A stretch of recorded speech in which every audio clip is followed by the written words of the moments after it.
Nous sommes du retour ici à MNTV et nous sommes toujours avec notre invité, Monsieur Thierry Lezin Mongala, ministre de Postes et Télécommunications et de la Nouvelle Technologie du Congo. Avant l'interruption publicitaire, nous avions beaucoup parlé de compagnies de téléphonie mobile, que leur service, malgré ce que le ministre dit, les Congolais sont toujours en train de grincer les dents. Mais il nous a aussi dit qu'il y a des gens, quand ils arrivent ici au Congo, ils sont très contents du début du téléphone au Congo. Je voudrais, avant d'aller des questions sur la poste du Congo, lui poser, monsieur le ministre, ça serait bien, ceux qui sont en train de vous voir, de donner le pays africain où les qui sont arrivés ici, ils étaient très contents du débit d'Internet au Congo. C'est quel pays, par exemple? Je crois que la diplomatie, c'est aussi l'art de rester élégant avec nos frères d'Afrique et nos interlocuteurs qui sont en charge des politiques publiques dans leurs pays respectifs.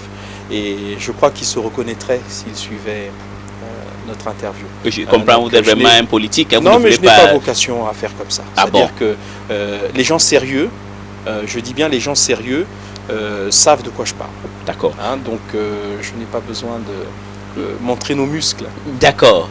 Bon, si vous avez les muscles à montrer, hein, parce que monsieur le ministre, je vais vous poser une autre question. Cela concerne les compagnies de téléphonie. Quelque part dans votre réponse, vous avez parlé des problèmes de ressources humaines.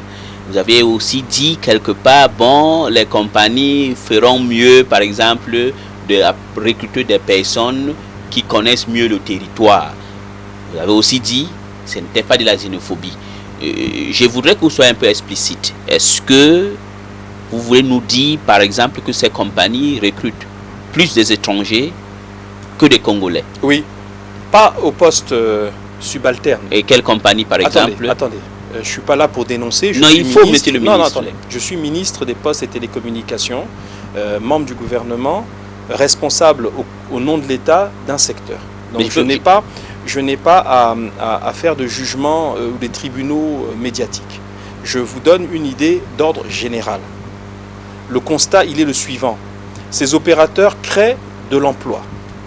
Oui. Merci de leur part, parce qu'ils créent de l'emploi pour les jeunes Congolais. Les compagnies de téléphonie mobile sont aujourd'hui le principal pourvoyeur d'emploi pour nos jeunes. Simplement, il existe deux considérations qui m'amènent à relativiser mon propos et à dire que c'est vrai que c'est positif, mais il y a d'autres éléments négatifs que je vois. Ce qui est positif, c'est ce que je viens de dire. Ce qui est négatif, c'est qu'à un moment donné, les jeunes se heurtent à une idée, c'est que quand il faut maintenant prendre des responsabilités, on a l'impression que ces opérateurs ont tendance à privilégier des gens venus de l'étranger et d'origine étrangère. Est-ce que ce n'est pas parce que c'est les compagnies, c'est les multinationales, ils veulent de la compétence, mais pas de la préférence nationale?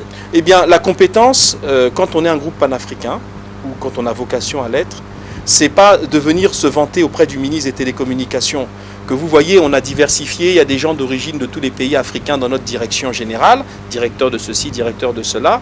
Ça serait de me dire cela, et d'ajouter que, vous voyez, monsieur le ministre, dans la stratégie du groupe, il y a des Congolais qui sont directeurs généraux à tel endroit ou directeurs central à tel autre. C'est ça qu'il faudrait me dire. Pour prouver aux jeunes qui sont les plus talentueux qu'un jour, avec leur travail et à force de persévérance, ils arriveront là aussi. Or, le constat, c'est que souvent, à compétences égales, on préfère utiliser des étrangers. J'ai un exemple concret sans citer la compagnie, mais je crois que les spécialistes reconnaîtront. Il faudra citer la compagnie. Non, je ne cite pas la compagnie. Ça serait comme si c'était un peu de la diffamation. Non, c'est pas de la diffamation. En tant qu'un homme politique que vous êtes, peut-être vous êtes en train de Je ne cite pas la compagnie, mais parler d'un nationaliste. Écoutez mes propos et vous verrez que les choses sont très transparentes. Il y a un opérateur, parmi ceux qui ont des perturbations sur leur réseau, qui a entre ses mains un cadre congolais de haut niveau qui régulièrement, quand il y a un intérim à faire à la fonction de direction technique, de directeur technique, il est utilisé. Moi, j'y connais. Est-ce que je peux donner le nom? C'est votre problème. Oui, en tant que journaliste, je connais, c'est MTN. Ah ben, vous citez qui vous voulez, ça n'engage que vous. Non, j'ai des preuves à ce que je suis en train de dire. Alors, je cite cette compagnie qui a un cadre congolais talentueux, que je connais parce que, tout simplement, il a été amené à être directeur technique par intérim des mois durant. Plusieurs fois, il a assuré l'intérim. Mais dès qu'il s'agit de le confirmer à son poste, eh bien, pouf, on découvre que ce monsieur n'a pas les compétences totalement adéquates, qu'il lui manque ceci. Alors au lieu tout simplement de lui faire acquérir ses compétences, eh bien on préfère recruter quelqu'un du groupe venant de l'étranger qui parfois ne maîtrise pas le pays. La preuve, les perturbations du réseau, à mon avis, viennent de cette méconnaissance du terrain aussi. Eh bien, on a là la preuve que parfois, il vaut mieux recourir à la compétence locale pour un certain nombre de services en relation avec la connaissance du terrain. Parce que ça, c'est la connaissance du terrain. Le marketing, la communication, la stratégie commerciale, ça peut être géré par n'importe qui venant de n'importe où, dans un groupe international. Mais il y a des fonctions qui sont intimement liées à la connaissance du pays, intime, la connaissance physique, affective, culturelle. Eh bien, cette fonction-là nécessite, à mon sens, le recours aux étrangers, aux Congolais.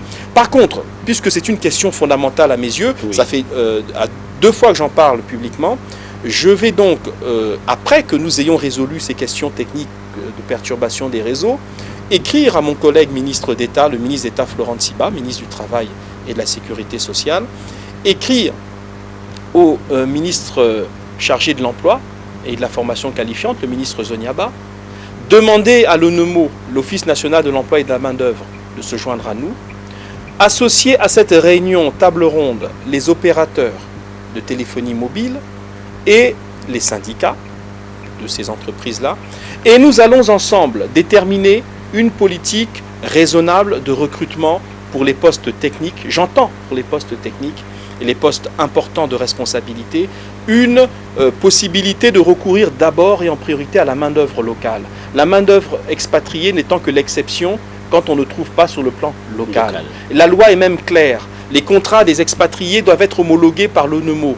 Et aujourd'hui, nous constatons qu'ils ne le sont pas. Ces étrangers rentrent, sont embauchés comme consultants, comme ceci, comme cela, font le travail parfois des directeurs en poste officiellement, qui la plupart du temps sont souvent des Congolais, mais on les bypass, c'est-à-dire qu'on les contourne. On les contourne. Et on arrive à une situation paradoxale où ces étrangers recrutés à grands frais, souvent plombent l'entreprise parce que parfois ils ne connaissent pas le terrain. On en a la preuve. Là. Si je vous dis ceci, juste pour illustration. Ça, c'est le cas des MTN. J'ai parlé d'Ericsson, qui est donc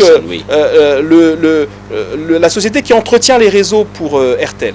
Oui. D'après mes sources, cette société emploie une moitié d'Indiens. Bon, c'est logique, l'opérateur appartient à des Indiens, donc charité bien ordonnée, etc.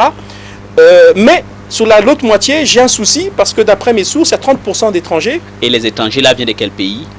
Pour l'essentiel de RDC. Mais quel est le problème si les gens de RDC sont compétents, monsieur le ministre? Attendez, 30% de RDC et 20% du Congo-Brazza.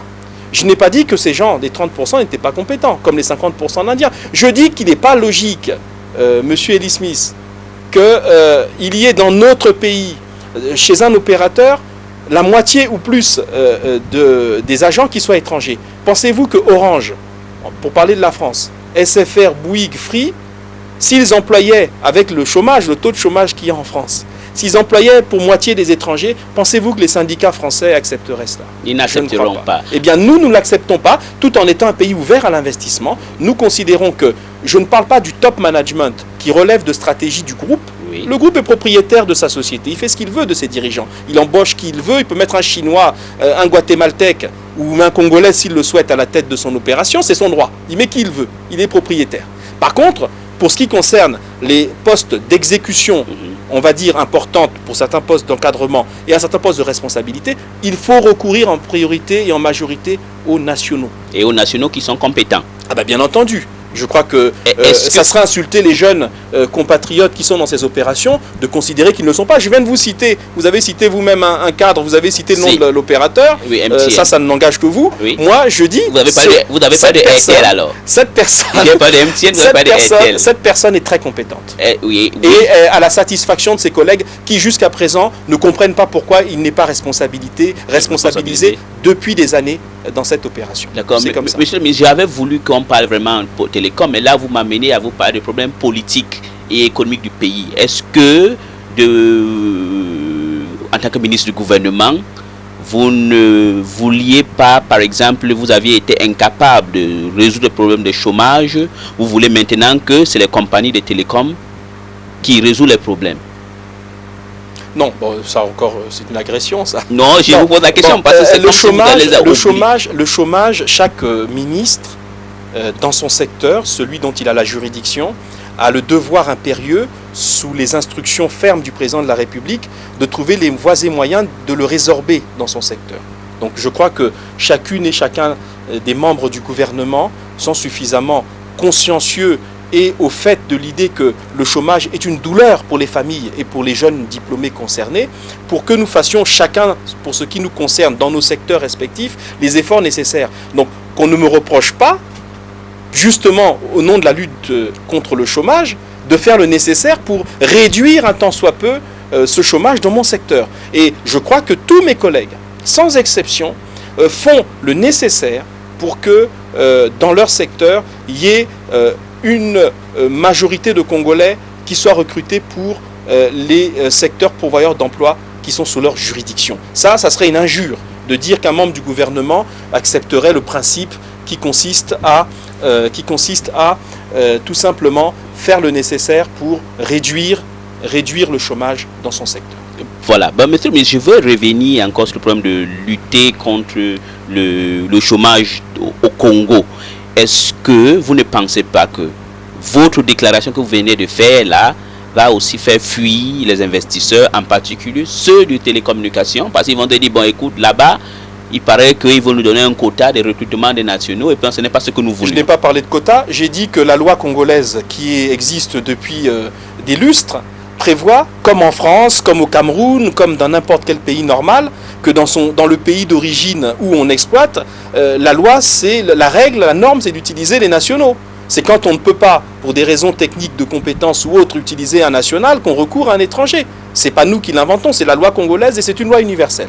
Le droit international du travail prévoit, sinon, pourquoi pas considérer, s'il n'y avait pas ces lois-là, que 100% des originaires, enfin plutôt des opérateurs, des agents d'opérateurs soient des étrangers. Pourquoi pas cela? Non, il faut bien fixer des limites. La norme dans un pays organisé, et nous sommes un pays organisé, c'est que les étrangers ne sont qu'un appoint quand nous ne trouvons pas sur le plan national la ressource nécessaire. La ressource nécessaire. Une société comme Airtel, qui a 30% des citoyens de RDC. J'ai pas dit Airtel, j'ai dit Ericsson. Ericsson.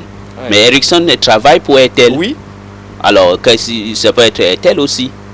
Disons que le sous-traitant pour le compte d'Airtel, semble-t-il, si ces informations se vérifient quand nous les rencontrerons, eh bien, ne respecte pas la réglementation nationale, puisqu'une majorité de recrutements qui se poursuivent d'ailleurs ne concernent que des gens d'origine étrangère. En particulier celles qui viennent de la RDC. Vous avez non, mais vous avez une fixation sur la RDC. Non, parce que vous avez donné... qui m'avez obligé à citer une nationalité. Une nationalité. Bon, eh bien, je vous l'ai cité pour illustration. Pour illustration. Mais je n'ai absolument rien de particulier contre nos frères. Je dis simplement que je n'ai pas entendu dire à ce stade qu'à Kinshasa, un opérateur qui entretient les réseaux pour les opérateurs là-bas, embauchant 30% de Congolais de Brazza, que cela passe comme une lettre à la poste. Je n'ai pas entendu dire ça encore. Donc, il est de mon droit et de mon devoir d'alerter un opérateur en lui disant « Il me semble qu'en faisant comme ça, vous faites fausse route, puisqu'en plus, vous violez la loi. » Voilà. C'est mon rôle. Hein. C'est votre rôle. Ouais. Mais pourquoi, avec cette même assiduité, vous ne les obligez pas à faire opérateur à couvrir l'ensemble du territoire et à cesser que quand vous téléphonez au Congo, on vous dit que vous êtes en RDC? Eh bien, je viens de vous dire tout à l'heure une chose. Nous allons créer un fonds, enfin, nous allons mettre en place le fonds créé par la loi. La question donc de la couverture se réglera par un plan qui sera déterminé par l'État à travers le fonds, qui va dire que cette année, nous allons implanter les infrastructures de télécom dans tel axe, tel district, tel département, de manière à couvrir les besoins de communication de base des populations. C'est le rôle de l'État. Quand il constate que les opérateurs ne font pas, nous allons leur prélever une taxe sur le chiffre d'affaires dont le montant est à déterminer. Est-ce que là, ils ne vont pas se fâcher, ils ne vont pas se plaindre que vous les taxez encore de plus? Eh bien, écoutez, si vous allez au Cameroun, pays comparable, pays Congo, frères et voisins, il y a le fonds dont je parle existe déjà et la taxe est fixée à 2% du chiffre d'affaires. Je n'ai pas entendu que les opérateurs qui opèrent au Cameroun ont fui le Cameroun. En Côte d'Ivoire, le fonds existe. je n'ai pas entendu que les opérateurs aient fui la Côte d'Ivoire. Et il y a une autre question que je vais vous poser avant de vous poser une question politique, parce qu'on a le Congo bientôt, il paraît qu'il y aura année blanche, on verra, mais j'ai suivi au Nigeria, dans le secteur de télécom, il y a une loi qui oblige aux usagers de changer de compagnie, mais de maintenir le même numéro de téléphone s'ils ne sont pas satisfaits. C'est la portabilité des numéros. Ça va se faire au Congo ou ça se fait déjà? Absolument, ce sont des données qui sont en étude auprès de l'agence de régulation. C'est garder le même numéro toute sa vie, c'est tout simple. C'est, par exemple, votre numéro c'est 05 ou 06 ou 04 ou 01 00000. Quand vous changez d'opérateur, on va juste changer le préfixe. Vous allez passer chez un opérateur concurrent, vous prenez son préfixe, mais le reste du numéro restera le même. Donc ça va se faire au Congo aussi? Bien entendu, c'est ce qu'on appelle, donc, comme je vous l'ai dit, la portabilité. Ce sont des choses en étude par le régulateur. Monsieur le ministre, parce qu'on ne peut pas ne pas conclure notre interview sans vous poser cette question. Vous savez, il y a la grève des étudiants, non, des enseignants. Sur votre point de vue, qu'est-ce que vous en pensez? Bon, je crois que le gouvernement, je suis l'affaire, on va dire, de loin, puisque je ne suis pas directement impliqué, mais je participe où j'entends des discussions, des échanges sur cette question, de la part des collègues en charge du dossier, et notamment le ministre d'État Florent Tsipa. Le constat, c'est que les revendications des enseignants sont pour l'essentiel à la fois prises en compte, dans le sens où leur revendication principale, qui était la valeur du point d'indice, si j'ai bien compris, cette revendication est prise en compte et le gouvernement est à pied d'œuvre pour, disons, mettre à niveau ce fameux point d'indice. Deuxièmement, pour des raisons de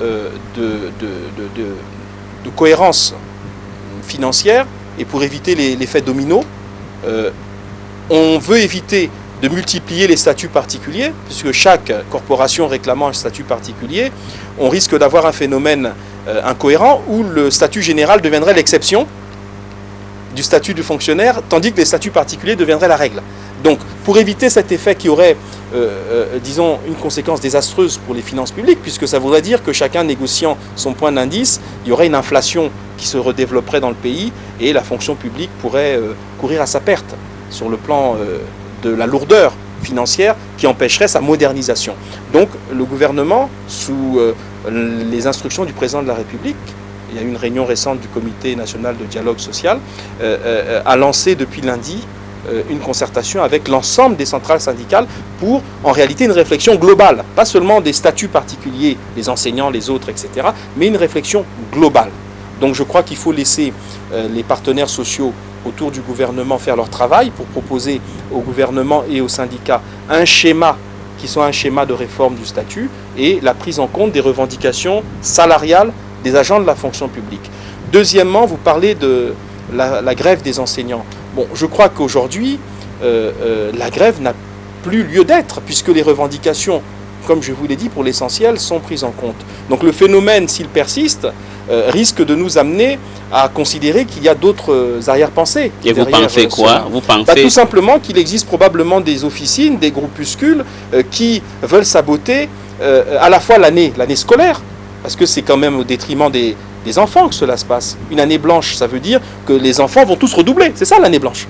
Exactement. Et de fait, vous redoublez. Vous ne pouvez pas passer en classe supérieure. Donc, non seulement le spectre de l'année blanche n'est pas une bonne chose pour les enfants, mais ceux qui excitent par des SMS, par différents moyens de propagande ou de désinformation un certain nombre d'enseignants et les intoxiquent et les manipulent, le font pour saboter, je vous le rappelle, l'année 2013 qui est décrétée par le président, année de la formation qualifiante et de l'enseignement de base. Exactement. Et il est quand même paradoxal qu'au moment où les enseignants doivent être au front pour la réussite de ce qui doit être pour eux quand même le cœur de leur métier, c'est d'apprendre aux enfants dans de meilleures conditions. C'est au moment où l'État a mis en place des crédits assez importants.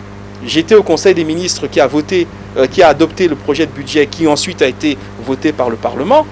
Nous savons que les crédits sont de plusieurs dizaines de milliards de francs CFA cette année. Et c'est au moment où il y a cette attention particulière voulue par le chef de l'État qu'il y a une tentative par certains de saboter cette année en faisant une année blanche sur tous les plans, à la fois sur le plan scolaire et sur le plan de l'atteinte des objectifs de l'année de l'enseignement. Et pourquoi cette officine, comme vous dites, voudront saboter l'avenir de leurs propres enfants? Pour des raisons politiciennes. Vous savez que l'homme politique, à un moment donné, je prends une image, excusez-moi, elle est un peu vulgaire, prend un cerveau reptilien. C'est-à-dire qu'il ne réfléchit plus avec un cerveau d'humain, en se disant j'essaye de faire des choses qui vont déstabiliser un système, mais au passage je risque de faire trop de mal à des innocents qui s'appellent les jeunes, les enfants, qui eux sont en demande de formation et en demande de conditions de travail qui soient correctes. Les enseignants eux-mêmes sont en demande légitime, je dis bien légitime, de conditions de travail et des conditions financières parce qu'ils sont au front pour enseigner et former nos enfants. Eh bien, il y a des gens qui font fi de ça, qui ne s'occupent pas de ces aspects-là et qui considèrent de leur objectif majeur dans la déstabilisation des institutions, eh bien, de sacrifier toute une génération pour l'atteinte d'objectifs politiciens. C'est ce que j'appelle le cerveau reptilien. Le cerveau reptilien. Et je vais vous poser une autre question parce que vous êtes membre du gouvernement, vous êtes aussi un homme politique. C'est sur le changement de la constitution du Congo. Est-ce que, en votre âme et conscience, vous allez me dire ça honnêtement, est-ce que cette constitution est bonne? La constitution de 20 janvier 2002, c'est une bonne constitution ou pas? Oui ou non? La constitution, une constitution est toujours bonne, puisque c'est la loi, loi suprême. Non, vous êtes juriste, justement, vous je réponds à votre question. Est-ce que c'est bon cette je réponds à votre question. Oui. Une constitution est toujours bonne, puisque c'est la loi, et c'est la loi suprême. Donc on a beau dire que la loi est bonne ou pas bonne, dura lex sed lex. La loi est dure, mais c'est la loi. La constitution est la loi suprême. Alors, faut-il changer la constitution? Ça, c'est une autre question. Voilà, vous m'avez précédé. Là-dessus, je pose simplement une question. Une constitution, c'est deux choses. C'est la formalisation juridique d'un rapport de force politique à un moment donné. Ceux qui la conçoivent pour atteindre des objectifs politiques. Et c'est en même temps l'organisation des pouvoirs publics dans un contexte politique donné. Sur le premier point, pourquoi la Constitution de 2002 a pris un caractère comme celui qu'elle a aujourd'hui? Cette Constitution obéissait à deux objectifs, à mon sens. Le premier, nous sortions, je vous le rappelle, de conflits. Ces conflits étaient nés de disputes. Rappelez-vous de 92-93. Ceux qui étaient là se rappellent des conflits que je qualifierais de labyrinthiques que nous avions eus sur l'interprétation de la notion de majorité, pas majorité, motion de censure, etc. Ce conflit est consécutif à une interprétation erronée de part et d'autre, ou en tout cas conflictuelle, de la Constitution. Il y avait conflit parce que la Constitution était bâtarde. Elle disait à la fois, il y a un régime semi-présidentiel et en même temps un régime semi-parlementaire.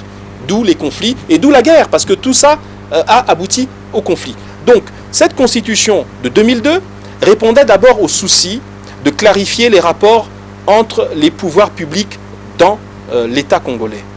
Un chef d'État investi du pouvoir exécutif étant l'exécutif avec une durée importante devant lui pour mener à bien un certain nombre de réformes et un pouvoir législatif clairement dans sa sphère et une collaboration entendue et obligée de tout le monde. C'est cela la Constitution sur le premier point. Le deuxième point, je l'ai évoqué à l'instant, c'était la durée. Nous sortions de ces conflits, il fallait donner à l'exécutif qui était en charge du destin collectif, du président de la République élu en 2002, lui donner le temps nécessaire pour redresser les finances publiques qui étaient délabrées et conduire, dans le cadre de la reconstruction de l'État, le pays vers la phase que nous connaissons aujourd'hui, qui est la phase qui nous conduit au rivage de l'émergence dans quelques années. Maintenant, aujourd'hui, oui. Pourquoi pourrait-on penser à une modification? Eh bien, tout simplement, à mon sens, oui. Parce qu'il faut préparer le pays à un renforcement de la démocratie. D'accord, donc si vous comptez bien, cette constitution, on doit la modifier. C'est modifiable. C'est modifiable. J'ai pas dit qu'on doit. Je suis pas. Voilà, j'ai pas l'autorité pour dire qu'on doit. C'est modifiable. Je dis que rien n'interdit qu'elle soit modifiée. Et d'ailleurs, à ce propos, il y a quand même une anecdote qui est assez plaisante. Ceux qui ont voté contre la Constitution, donc une bonne partie de l'opposition actuelle, ceux qui disaient que la Constitution n'est pas bonne, qu'elle est déséquilibrée, qu'elle est ceci, qu'elle est cela, deviennent brusquement les gardiens sourcilleux de la même Constitution dont ils n'ont pas approuvé les grandes lignes ni le détail en 2002. C'est quand même paradoxal. On voit bien que la position politique varie selon les situations. Selon les intérêts aussi. Ils deviennent les gardiens de ce bijou de famille qu'ils n'ont pas approuvé quand il est né. Et d'accord. Voilà. Bon, monsieur le ministre, ça c'était extraordinaire, mais je voudrais vous poser une dernière question. Je viens sur la Poste. On vous accuse d'avoir signé sur le dos de la direction générale de la Poste, ce qu'on dit, avec une société, un contrat lyonnais, société togolaise, NT Cash, de la transaction financière de la Poste. C'est vrai ou c'est faux? Je ne sais pas qui m'accuse, c'est peut-être vous qui m'en parlez pour la première fois. Je ne sais pas ce que c'est que ce contrat léonin dont vous parlez. Oui, avec la société togolaise. Moi, j'ai signé un protocole d'accord avec cette société qui a ensuite un protocole contresigné par la direction générale de Sopeco. Cette société aujourd'hui est à la satisfaction apparente de la Poste en train de faire des prestations de services qui sont tout simplement des transferts par mandat, des transferts d'argent par les populations à travers un mandat.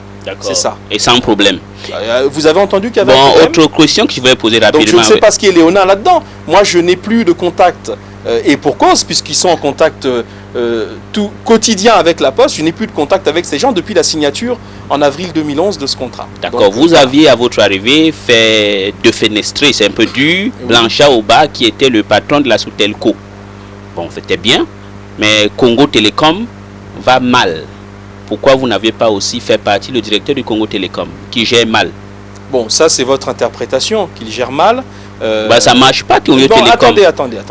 Aujourd'hui, l'État a consenti un certain nombre d'investissements importants qui ont pour vocation de redonner vie à l'opérateur historique. L'opérateur historique dispose, nous avons déjà, personnellement, j'ai un mobile, un téléphone mobile qu'on appelle un téléphone de technologie CDMA en test depuis plusieurs mois, remis par Congo Télécom. Ce test montre que le procédé fonctionne bien. Donc dans quelques semaines, quelques mois, l'opérateur va être capable de fournir une offre fixe mobile.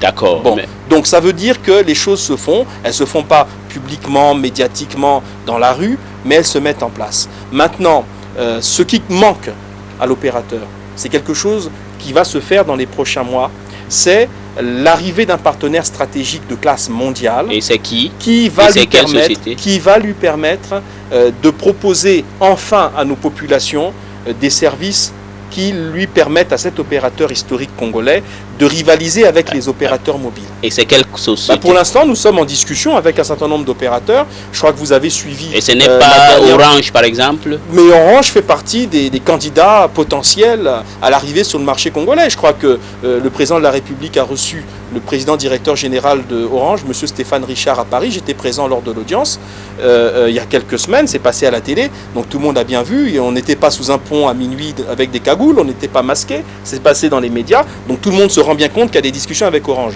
Bon, maintenant, laissons le climat des affaires.